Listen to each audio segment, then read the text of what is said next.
আপনি বোঝাতে চাচ্ছেন আপনি মাহিয়া মাহিকে কোলে নিতে পারবেন না, তাই ডান্স করবেন? না, এটা কিন্তু আমি বলি নাই। আপনারা এই উপস্থাপিকারা খুব খারাপ আছেন, বুঝছেন? মানে খোঁচায় খোঁচায় কথা বের করেন।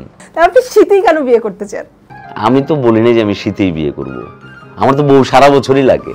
মানে বউ তো কোনো সিজনাল প্রোডাক্ট না যে শীতকালে বউকে শীতকালে বিয়ে করলাম, গরমকালে ডিভোর্স দিয়ে দিলাম। জোভান এন্ড আরশ খান দুজনের মধ্যে হচ্ছে কার সাথে আপনার ভালো কেমিস্ট্রি? যে মিডিয়াতে হয় না, কারণ এখানে আমরা ম্যাক্সিমামরাই ভণ্ড, দেখাই একটা ভেতরে আরেকটা, করি আরেকটা। এটা আপনার মায়ের গলার স্বর্ণের চেইন বিক্রি করে আপনি কোচিং করেছিলেন, এখন তো আপনি মোটামুটি সচ্ছল, তো এখন কি আপনার মাকে গহনা বানিয়ে দেওয়া হয়েছে?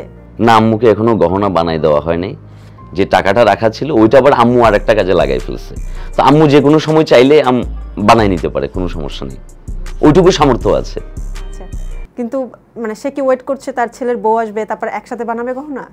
এখন এটা আম্মু ভালো জানে। আমি তো নানান ভাবে ইনিয়ে বিনিয়ে আম্মুকে বিভ্রান্ত করার চেষ্টা করছি যে আপনার ছেলের বিয়ে করা দরকার। তার মানে এই অবস্থা আম্মুর কানে পৌঁছাচ্ছে না কেন আমি সেটা জানি না। আপনি আসলেই বলেন না তো আমার বয়স হয়েছে নাকি? অদ্ভুত কথা। মানে আপনি কি চাচ্ছেন কি আমি চিরকুমার সঙ্গে নাম লেখাই? এটা কি বলেন? অবশ্যই না। তো তাহলে আপনি তো আমার শত্রু না প্রহেলিকা আপু। আপনারও তো দাবি তোলা উচিত, হ্যাঁ শাইম ভাই আপনার বিয়ে করা উচিত। হ্যাঁ ঠিক আছে। শেফালি জানো কে? শেফালি তো একটা চরিত্র।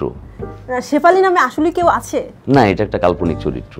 এবং এই চরিত্রটাকে নিয়ে যখন আমি কন্টেন্ট বানানো শুরু করি তখন থেকে হচ্ছে মানে চরিত্রটা এত বেশি জনপ্রিয় হয়, তখন এই চরিত্রটাকে আলাদা একটা রূপ দিয়ে দিছি। এখন অনেকেই বুঝে, মানে কেউ ভাবে যে এই শেফালি হচ্ছে আমার এক্স, কিংবা এই শেফালি হচ্ছে আমার রানিং গার্লফ্রেন্ড, কেউ ভাবতেছে এই শেফালি আবার তার গার্লফ্রেন্ড, যে যেভাবে বিষয়টাকে রিলেট করে নেয়। কথা হচ্ছে আমি চরিত্রটাকে এমনভাবে উপস্থাপন করছি, এই চরিত্রটা এখন এস্টাবলিশ, সবার পছন্দের একটা চরিত্র।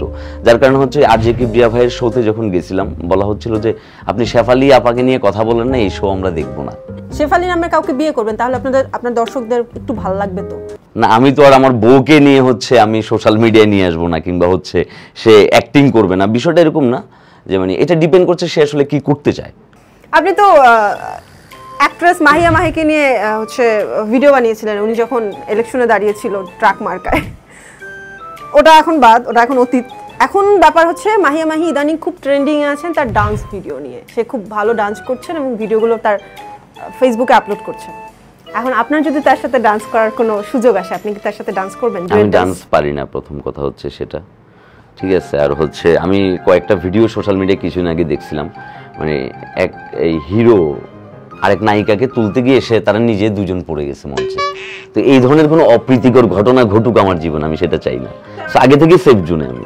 আপনি বোঝাতে চাচ্ছেন আপনি মাহিয়া মাহিকে কোলে নিতে পারবেন না, তাই ডান্স করবেন? না, এটা কিন্তু আমি বলি নাই, এটা কিন্তু আমি বলি নাই প্রহেলিকা আপু।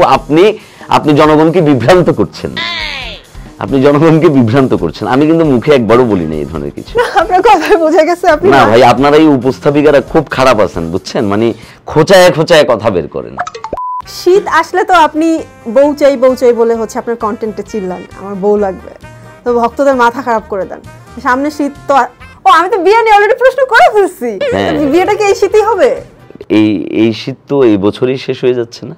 জানুয়ারি পর্যন্ত আছে তো, জানুয়ারি ফেব্রুয়ারি পর্যন্ত শীত থাকবে না। তাহলে সামনের শীতে, আর কোন শীতে বিয়ে করব সেটা পরবর্তী শীতে জানিয়ে দেওয়া হবে। তাহলে আপনি শীতেই কেন বিয়ে করতে চান? আমি তো বলি নাই যে আমি শীতেই বিয়ে করব। আমার তো বউ সারা বছরই লাগে। মানে বউ তো কোনো সিজনাল প্রোডাক্ট না যে শীতকালে বউকে শীতকালে বিয়ে করলাম, গরমকালে ডিভোর্স দিয়ে দিলাম। ভাই আপনি তো হচ্ছে জোভান এন্ড আরশ খান দুজনের সাথেই কাজ করেছেন, দুজনের মধ্যে হচ্ছে কার সাথে আপনার ভালো কেমিস্ট্রি, যে কার সাথে কাজ করে বেশি মানে ফ্রেন্ডশিপটা কার সাথে বেশি? জোভান ভাই তো বড় ভাই, আরশ আমার বন্ধু। আমার মিডিয়াতে যদি গর্ব করে বলার মতো কোনো ফ্রেন্ড থাকে সেটা হচ্ছে আরশ খান।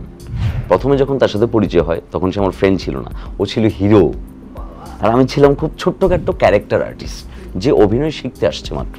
আর এখন বিষয়টা হয়ে গেছে আমরা কি করব না করবো এগুলো আমরা আগে থেকে আমরা প্ল্যান করি। ইভেন তো এমন হয়ে গেছে, এটা আমি একদম সবার সামনেই বলছি, আরও সেটা অ্যাডমিট করে যে তুই আমার সাথে কোথাও থাকলে আমি খুব শান্তি পাই, আমার অ্যাক্টিং করে তখন ভাল লাগে। তো এটা একটা ফ্রেন্ড, মানে যে মানুষটার সাথে আমার 2 বছর আগেও কিন্তু পরিচয় ছিল না, ও আমাকে এভাবে ওন করছে, যেটা মিডিয়াতে হয় না। কারণ এখানে আমরা ম্যাক্সিমামরাই ভণ্ড, দেখাই একটা ভেতরে আরেকটা, করি আরেকটা। এটা আর জোবান ভাইয়ের বিষয়টা হচ্ছে উনি সাপোর্টিভ সিনিয়র মানুষ, ওনার ব্যাপারে বেশি কিছু বলার নাই। মাঝখানে ভাই আমাকে চাইছিল যে ভাইয়ের কয়েকটা কাজে হচ্ছে আমি কাজ করি, তো এটা কেন হয়েছে যে ভাইয়ের সাথে আস্তে আস্তে আমার কি কেমিস্ট্রি জায়গাটা বিল্ড আপ হচ্ছে, এই জন্যই। তো আমি এই জন্য বলবো যে মানে ভাইয়ের আরও এখন অনেক সময় বাকি আছে, আমাদের ইন্ডাস্ট্রিকে ভালো ভালো কিছু কাজ দেওয়ার। আর আরশকে শুধু এটাই বলবো যে আমি তোরে অনেক বড় জায়গায় দেখতে চাই অ্যাজ এ ফ্রেন্ড, অনেক বড় জায়গায়, এবং তুই ভালো ছেলে।